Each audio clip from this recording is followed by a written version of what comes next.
Inilah Injil suci menurut Markus.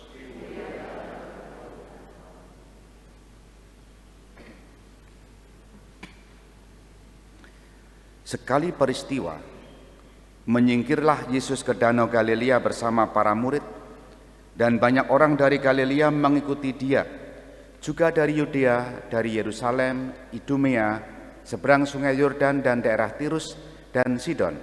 Datanglah banyak orang kepadanya. Sesudah mereka mendengar segala yang dilakukannya. Karena banyaknya orang, Yesus menyuruh para murid menyediakan sebuah perahu baginya. Jangan sampai dia terhimpit oleh mereka. Sebab Yesus menyembuhkan banyak orang, sehingga semua penderita penyakit berdesak-desakan ingin dijamah olehnya. Bila roh-roh jahat melihat Yesus, mereka jatuh tersungkur di hadapannya dan berteriak, "Engkaulah Putra Allah." Tetapi dengan keras Yesus melarang mereka memberitahukan siapa dia. Demikianlah sabda Tuhan.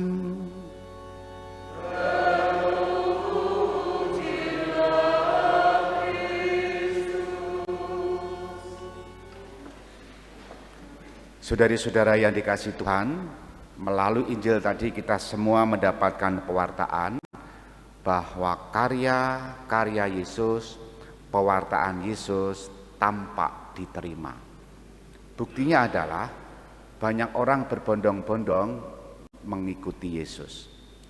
Injil tadi menyebut sekali peristiwa menyingkirlah Yesus ke Danau Galilea bersama para murid. Sudah menyingkir tetapi masih terus dicari.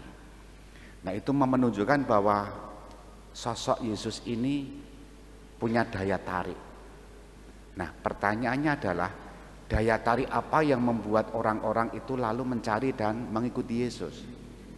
Daya tariknya adalah karena Yesus banyak menyembuhkan penyakit. Beberapa hari terakhir kita juga mendengar kisah Yesus menyembuhkan dari person seorang, lalu seorang, dan sekarang Injil menyebut banyak orang, berarti makin viral. Nah, ketika tadi saya menyebut bahwa para murid, orang-orang itu mencari dan mengikuti Yesus itu melulu pada hasil yang tampaknya spektakuler, orang sembuh, orang sehat, orang sakit menjadi sembuh ya. Injil tidak menyatat bahwa orang sehat menjadi sakit, nggak ada, tapi sakit menjadi sembuh. Hal-hal seputar itu lalu membuat mereka terpikat. Saya membahasakan, ini semacam tontonan dia. Di desa-desa itu kan dulu kalau ada misbar, gerimis bubar itu kan. Berita dari manapun kalau ada misbar banyak yang ikut ya.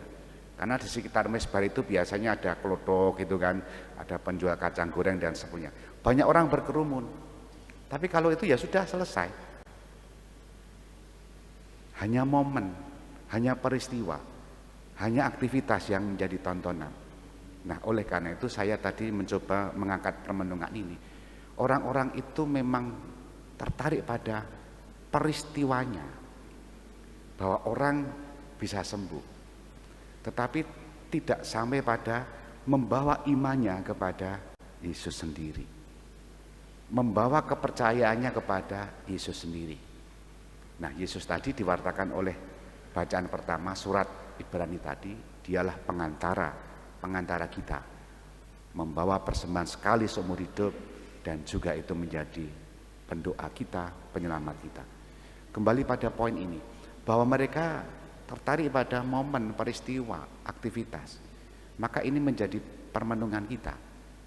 Sekarang ini kita masih mengikuti Yesus. Apakah kita masih juga berharap ada banyak mukjizat, ada banyak karya-karya yang kadang-kala membuat kita harus ada sehingga harus percaya. Ada selebaran-selebaran ya pernah, itu pasti akan terjadi di sepanjang zaman. Soal mukjizat-mukjizat, karunia pribadi, wahyu pribadi, berkat pribadi lalu di-sharingkan. Seolah-olah kalau tidak mengalami seperti dia, saya kurang beriman.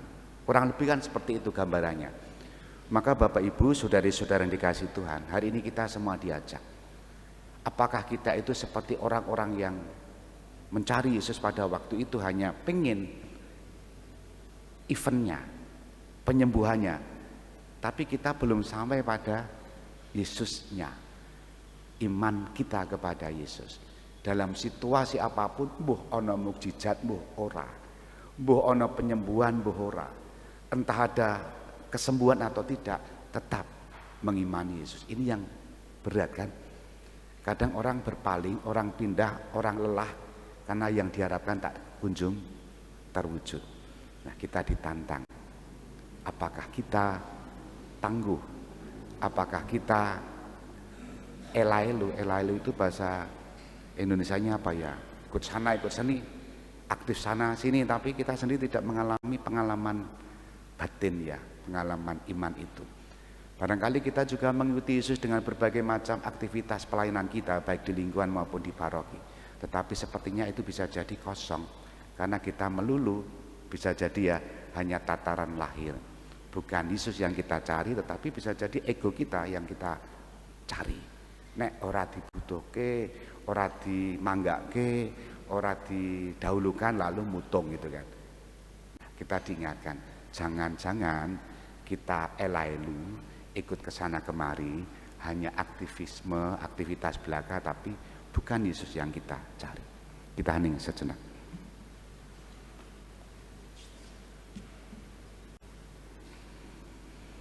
Dimuliakanlah Yesus yang dulu hidup, sekarang dan selama-lamanya.